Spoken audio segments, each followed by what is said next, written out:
Ai, kwani Kamwana anatisha watu? No, this is a retired president. Anaweza kufanya nini? The guy is harmless. Ana internal security, ana government organs, government machinery hana. Hakuna kitu huyu mtu anaweza kufanya. Stories za jaba. Well, if that is true, why is there currently so much panic? Actually, this has been building up over a period of time. Why is there so much panic over the Uhuru Kenyatta factor? Why? Kama hakuna kitu, why don't people just ignore him? Mwai Kibaki came out of office. Everybody ignored him. Before him, Daniel Toroitich arap Moi came out of office as President of the Republic of Kenya. People ignored him, mostly, until Kibaki decided to have him as his advisor.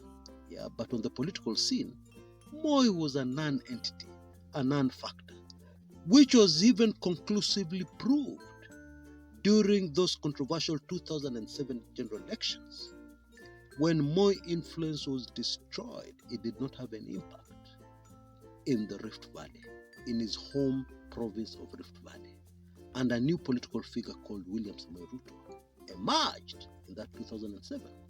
So, what is so special about Kamwana? Huh?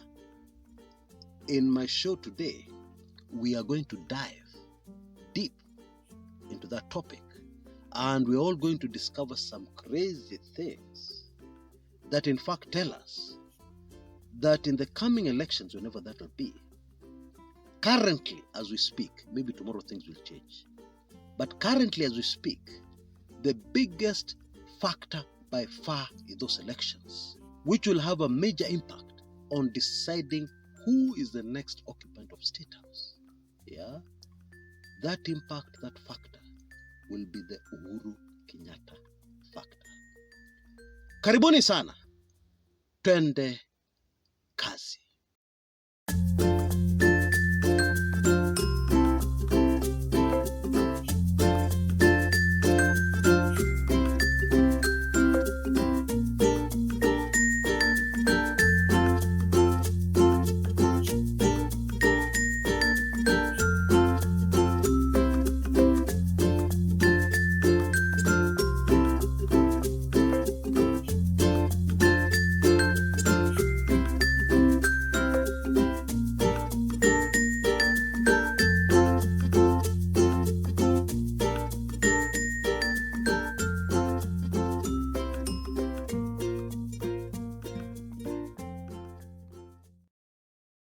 Now, let us start very quickly by understanding why Uhuru Kenyatta is so powerful in Kenya today.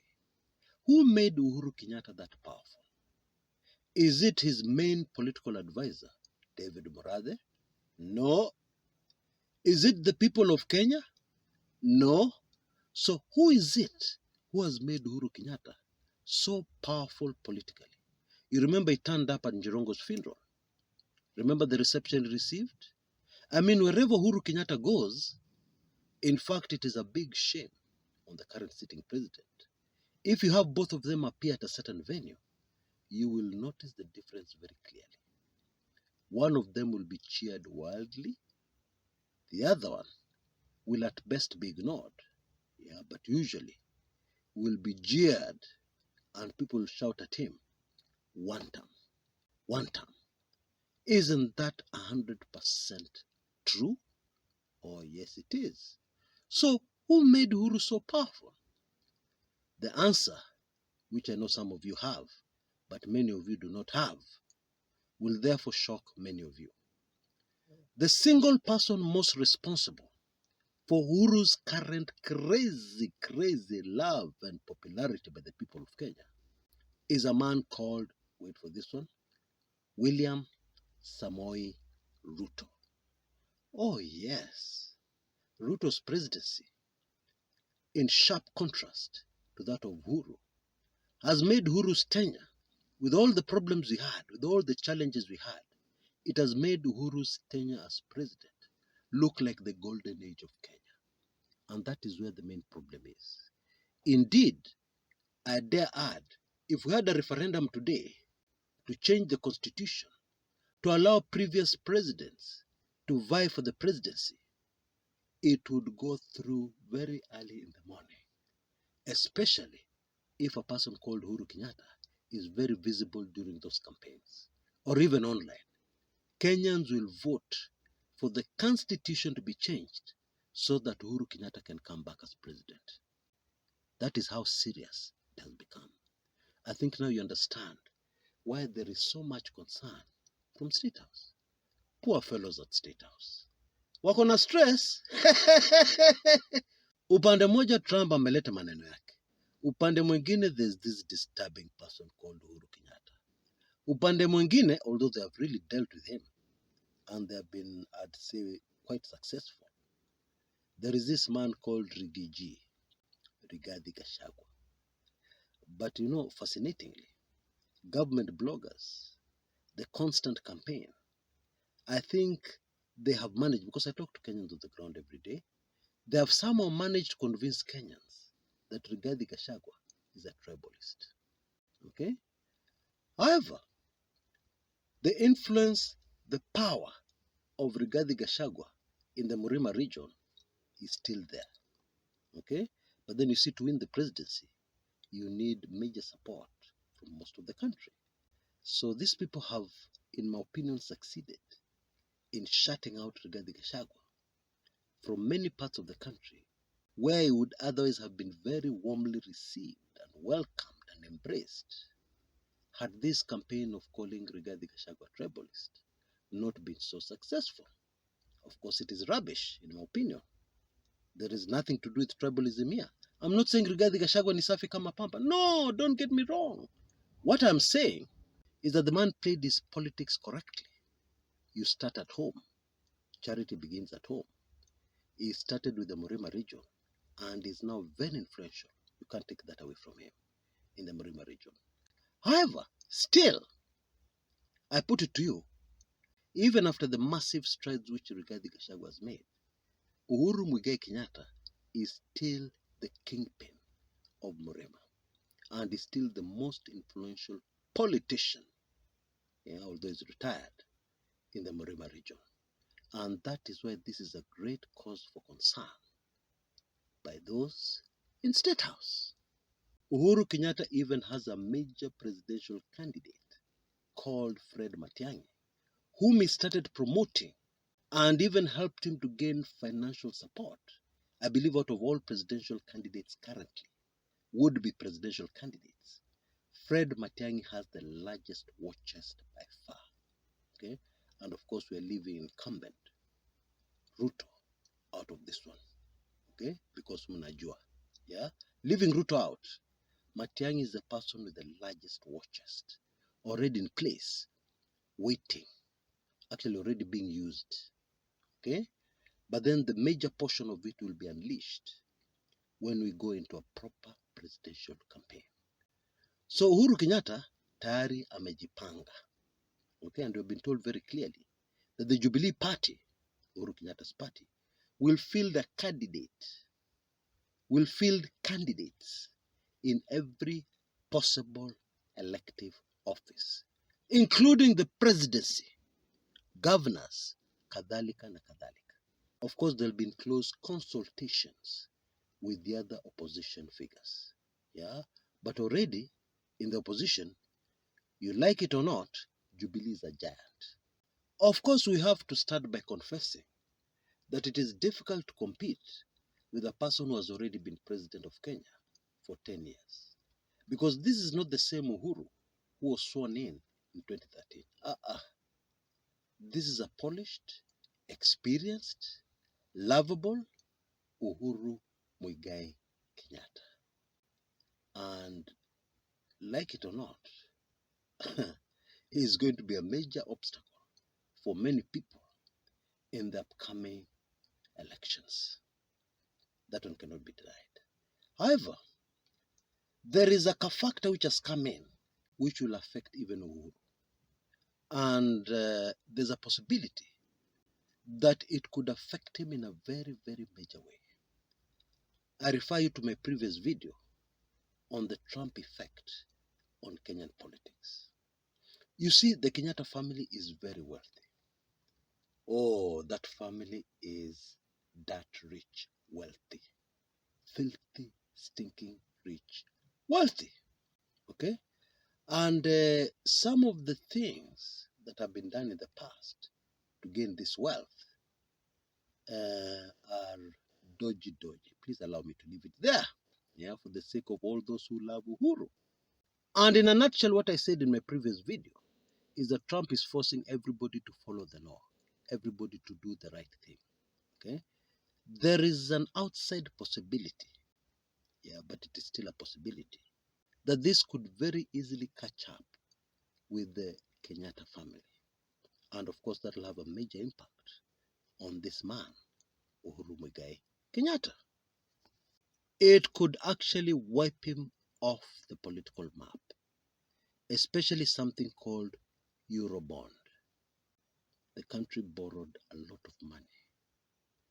And to this day, we do not know which development projects or which recurrent expenditure that money went towards paying, or even which loan that money paid.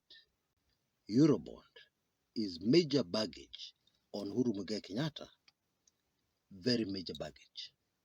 Okay? But in case he survives that one, Uhuru Kenyatta is the kingmaker to watch as we go into the next general elections in Kenya. Whenever that will be, of that, there is absolutely no doubt. If he survives what has come into Kenyan politics, and indeed into world politics. Please, if you missed my previous video, please make sure you take it in. Please make sure you have the patience to go through it, because it is very, very important. I cannot emphasize that enough, okay? Because it's going to influence everything in our politics. You can see now we're talking about Uhuru Kenyatta, yeah, a retired president, and we're being forced to go back, yeah, to the factors, the changes, the major upheaval, yeah, this latest development linked to Trump has had on Kenyan politics. So we can't run away from it. Now, you know Fred Matiangi has links with the World Bank, World Economic Forum, etc., etc. But still, in my opinion, this thing of having Fred Matiangi as the main Jubilee presidential candidate is a very serious mistake Uhuru Kenyatta has made. A very serious political mistake. Granted, at the time this thing started, Kenya was a very different country. The world was a very different place. But now the way things have changed, all of a sudden, the attractiveness, what would have easily made Fred Matiangi president, has vanished into thin air. It has gone. And so, what I'm predicting is going to happen. Fred Matiangi is going to end up being baggage for the Jubilee Party and for Uhuru Kenyatta, because he's nowhere near as popular as his sponsor. He's not, and that's not a good thing. In fact, your sponsor should not be even popular. It's not important. The important person to be very popular is the candidate. But here we have a very strange situation where the sponsor, the kingmaker, is wildly popular, and the person is pushing, despite all these efforts by bloggers to promote the man. Mi sioni, forgive me, lakini I don't see a Fred Matiangi presidency. There are too many hiccups, too many moving parts which will definitely go wrong. Yeah, I don't see. But of course, I can be wrong. We will have to wait and see. But meanwhile, this man Kamwana remains a thorn in the flesh of the Ruto administration. And the options of dealing with him are very limited, especially after the Njirongo fiasco. I'm sure most of us know Exactly what I'm talking about. After the Njirongo fiasco, the options of this government have been reduced dramatically, especially because that they thrive best doing dirty politics. They thrive best doing shady, funny things. But you see where we have reached, where politics has brought us. That one is becoming less and less effective. And then to make it worse, the Njirongo fiasco, where the government is still denying, still trying to convince Kenyans that that was an ordinary accident. Easy conspiracy theories, all of them are not true. This was an ordinary road accident with no blood and with no passengers in that climax bus that allegedly hit Njirongo's car and ended his life. That thing, we've said this before on this channel, that thing will have far-reaching consequences on the Ruto administration. Okay? But then what we're also saying here now is that that has reduced dramatically the options on the table, for the UDA administration to fight out of certain problems, okay, including the problem of the Uhuru Kenyatta factor. Now, I just want to inform you that my very latest special report, which details on exactly how Njirongo was assassinated, complete with a timeline, exactly what happened when, very sensitive. Now, in case you don't have this golden key, you will only need Kenya shillings 3,999. You can see details on your screens right now. And you'll be able to gain access to this highly sensitive special report. But I also have some good news. In case you are late in getting a golden key, I have one final special offer that will allow you to get a permanent golden key. For only Kenya shillings 4,500.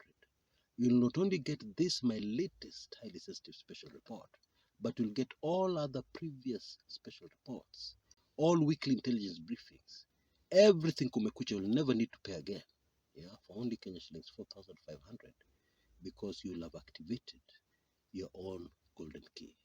You can see details on your screens right now. Please move with speed. This offer expires. No extensions. No extensions. It expires in exactly 48 hours. So please rush, move with speed to avoid being left out. Until next time, this is Chris Kumekucha.